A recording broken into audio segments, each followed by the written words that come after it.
Guys, Kev here, and I want to do a video talking about some budget knives. So I've had some requests to do some more budget stuff. I have a few knives here that fall into that category. I thought it'd be cool to show you, I guess.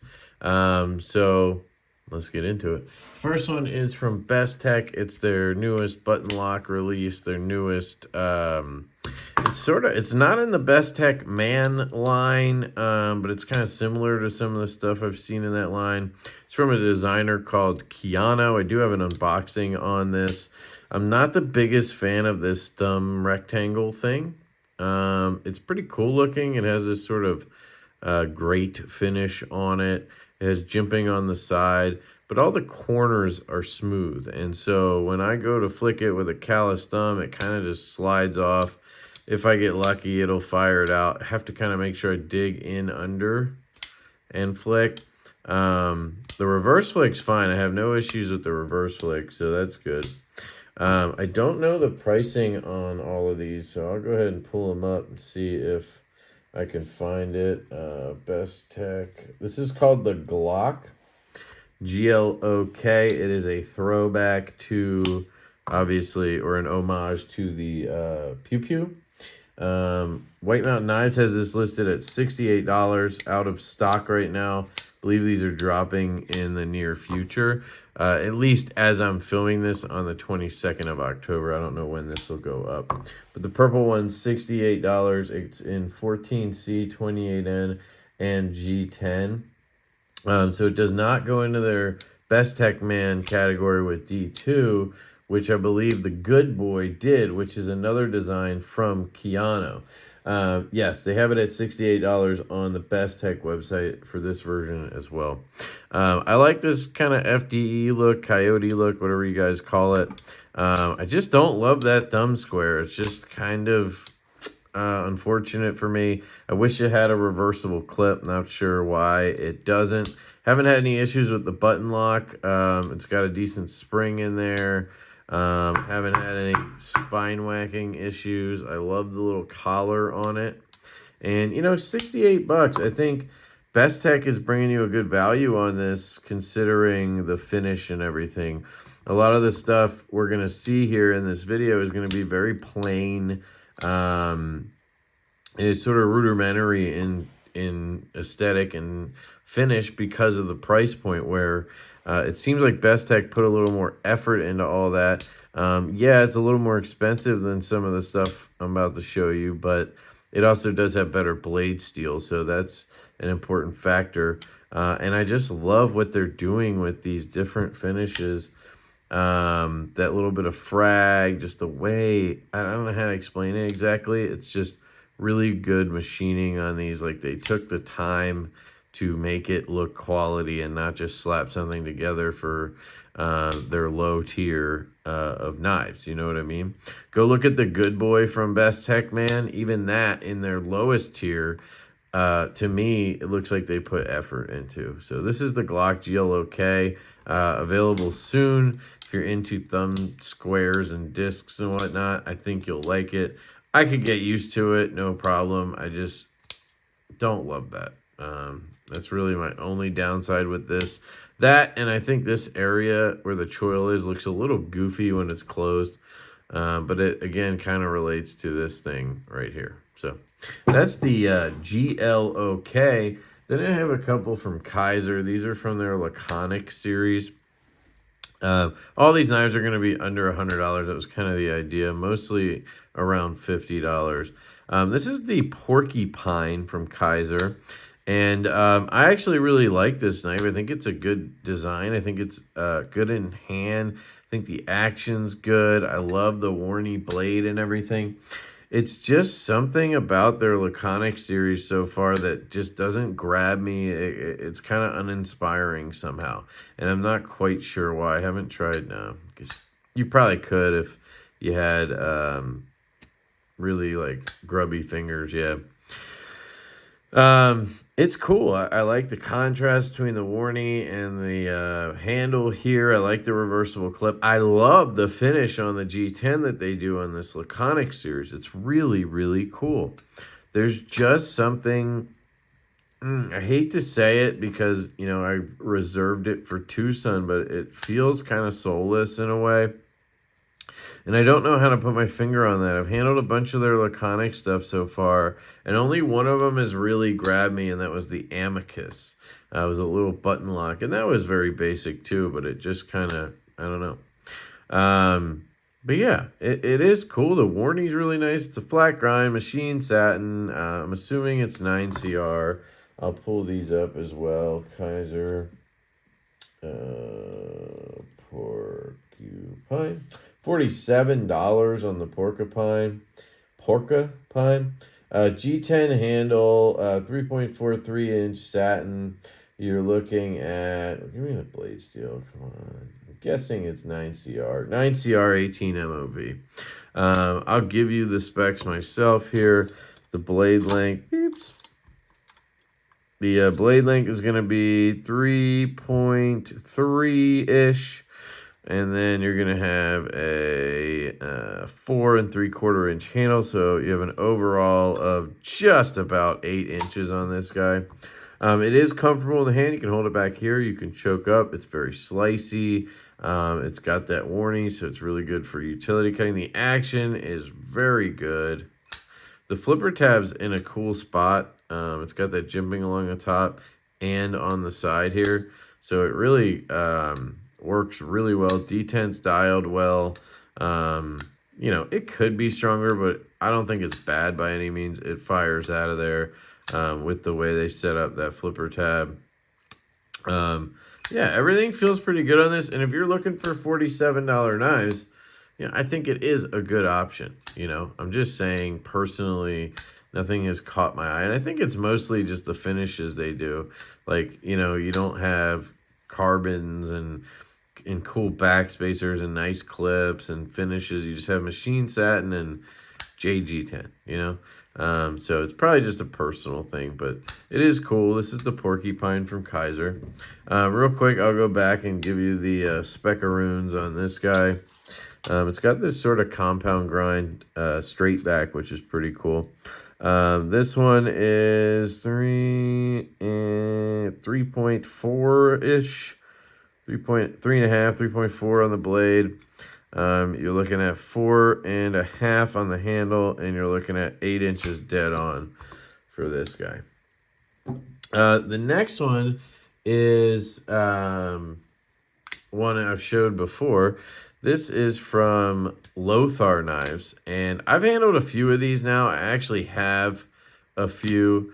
I'll grab them just to show you the variety, because if they all came out of the box like this, I think I would be saying everybody should have one of these that's looking for a super budget knife. I mean, these are $30 on Amazon. Yes, it's that peel ply carbon fiber. It's not horrible in this case, and again, it's $30. It's in D2. It has an excellent detent. Snappy as hell detent. Nice hole there for flicking. Like I said, that detent is just sticky. So, you know, thin grind, D2. It's sharp though, and you can grip it. You can do sort of a flipper toil. For $30, it's just kind of outrageous. You know, you get really good action on it as well. So I had to give them props here. If we're talking about budget stuff, if we're talking about the best bang for buck, you know, this one's hard. It really is hard to beat because of the price tag for what you're getting. Now,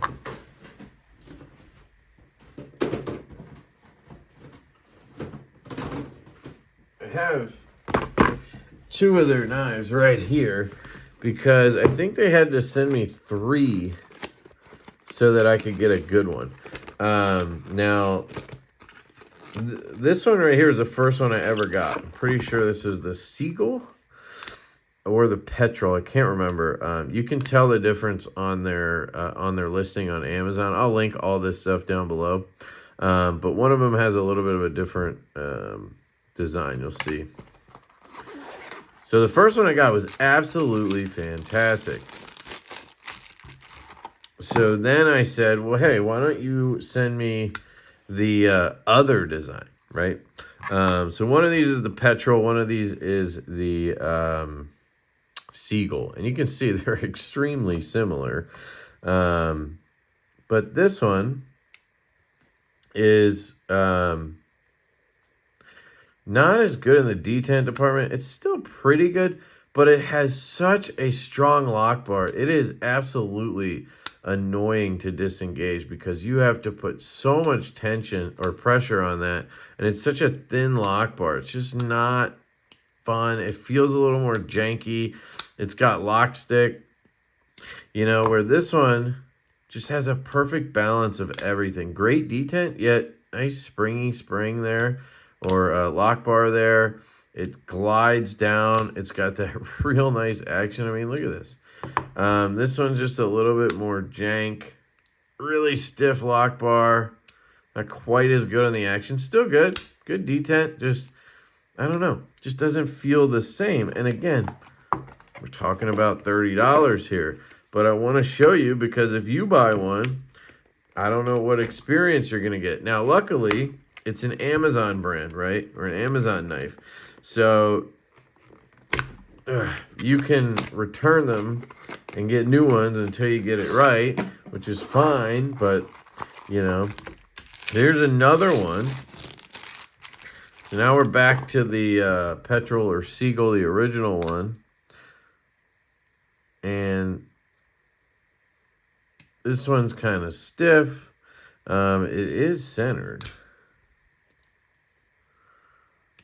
one's pretty good. I don't even know where this one came from, honestly. Oh, you know what happened? So they sent me one of these, and it was pretty bad. It actually had a missing bearing in there, and or washer, one or the other. And it was off center. The action was all jacked up. So I told them, and they were like, okay, we'll replace it. So they sent me another one, and they sent me this, which was the same one I already had. So then they had to send me another one to get me this one. And then this is the one that showed up. And, you know, it's not bad. I'm not saying it's terrible. For $30, I'd be happy with this. It's pretty much centered. You know, the detent's solid enough. It's just that really stiff lock bar that gets me. This one, not quite as droppy as this one, but pretty good. It's got that stiffish lock bar again, sort of in between the two. But I could get used to the action's pretty good. The centering is good on it. So, I mean, not bad. If out of the three here, this one's clearly the best. Just, it's got perfect balance of everything. And this is the first one I got. So this is what I expected them all to be like. So, yeah, sure, I'm a little bit, you know, probably expecting too much. But I've kept this around. I've kept it in the case for, you know, the knife of the year category of best, you know, absolute bottom budget. And I think it falls into that category. And when people ask me for the cheapest thing I can get that's half decent, this is basically what I tell them, because it's $30, you know? So that's the Petrol or Seagull on Amazon from Loar Knives. And I have these two to give away. They've just been sitting in my giveaway bin.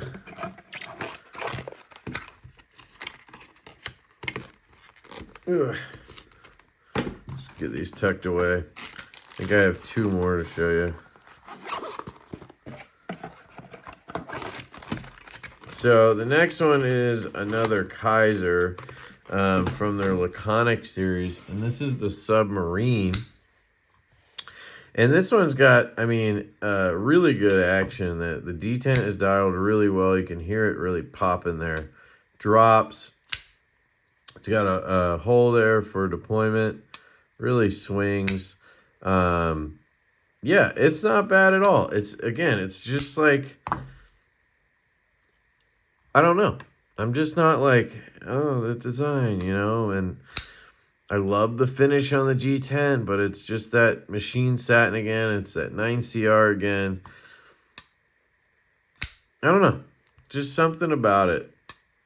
These Laconic series just haven't caught me. and that's the only best way for me to put it. But it's a really good knife. Great detent, great action, great feel. So if this catches your eye and you're trying to spend $40, you know, I think it's hard to dissuade you or anything. Let me look it up. Submarine, $48, you know.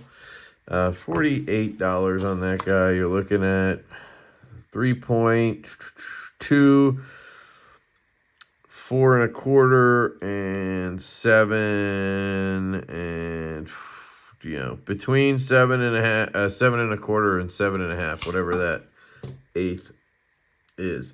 3/8, 7 3/8. It's very, very good. I don't like the blade hole chamfer. Like, there's no chamfer really, so it's kind of a little awkward. Or maybe it's just a little small for me. I don't know. It works. Just feels a little uncomfortable. I wish it was a hollow grind. Again, you have to cut costs here to get it into the series, so that's what happens. Not bad. Kind of gives me like Peter Carey, Terzula vibes, something like that.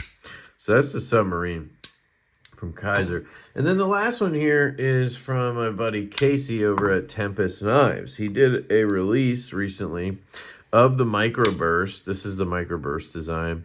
And he did a special edition version in this blue Damascus called the Blue Lightning Microburst, I think. And then he had one called the Monochrome, which was Stormtrooper, right? And those are $92.99 or something like that on his website. He might have some of the Stormtroopers left. These sold out. Don't think he has any left right now. But he still has my Carta versions of this knife for like $79 or something. I'll pull up the website, make sure I'm right about that. He didn't change it. Tempest Knives, see. Shop now. Let's see. So he has the white G10 with black wash blade for $92.99, and then he has my Carta with stonewash and my Carta black wash $79.99. So $80. It's 14C 28N. You can also buy extra black micarta scales with a raindrop motif. That's pretty cool for $20. And I gotta say, for $80 on this knife, the ergonomics are fantastic on the knife. Whether back here or choked up, it's an excellent little utility blade, an excellent slicer. I destroyed some cardboard with this, and it's a fabulous knife. It does not get enough love. It does not get the love that it deserves. It's a beautiful design. I think, you know, Casey really killed it. And, you know, it's really his first knife in my size range. And unfortunately, you know, he's probably not going to do another one for a while in this size. So, you know, I really want this to do well so that he will keep making smaller knives and not go back to it, you know, big ass knives. But hey, it's cool. It's definitely one of the best budget knives that came out this year, and I highly recommend it. So this is the Tempest Knives Microburst. I will link it down below. And there you go, guys. There's some budget knives for you. I know it's not a ton. The only other one I have here in the box is just over $100. This is an Asher Knives Spiro in full titanium. Frame lock with M390. This was a run he did a while ago. He didn't do another run of these. And this is like, for me, this is like the holy grail of Ashers. It's just perfect. Super slim, super comfortable. Great action on this. Just a fabulous, fabulous knife right here. I love this. So anything Asher would be on this list. Now, he's crept over $100. I think he's somewhere around 120, 130 now on his knives. But he's offering amazing value for those prices. So it's definitely fair. If you're a budget knife fella or lady, you should be looking at Asher Knives. What I recommend is you sign up for their email list on their website. And then you also sign up for notifications on Instagram. He always sends an email or an Instagram post saying, hey, I'm going to drop these later. check your email or whatever. So as long as you pay attention, you can get these. People always complain that they're never in stock and they always miss drops. You just got to pay attention. I know that sucks, but you know, it's worth it. It's really good stuff. And Justin's a great dude. I haven't been able to really talk about his stuff lately because I haven't had any of it. His, like I said, it's just sells out instantly. Yeah, so check it out, AsherKnives.com. You can use the code Lefty10 there when it works. Sometimes it just doesn't work. But this is one of my favorite knives of all time. The Asher, sorry, did I say Spiro earlier? It's the Nomad. Asher Nomad, full tie, M390. Just a beaut. Just a beaut. So there you go. Budget knives for you guys. Hope you enjoyed it. If you're interested in any of those, check the links down below. Hopefully you can find it. Some of those will be affiliate links. Does help the channel if you use those. Some of those won't be. I just want to give you guys the links. I love you guys. I hope you have an absolutely fantastic day, and I will catch you later.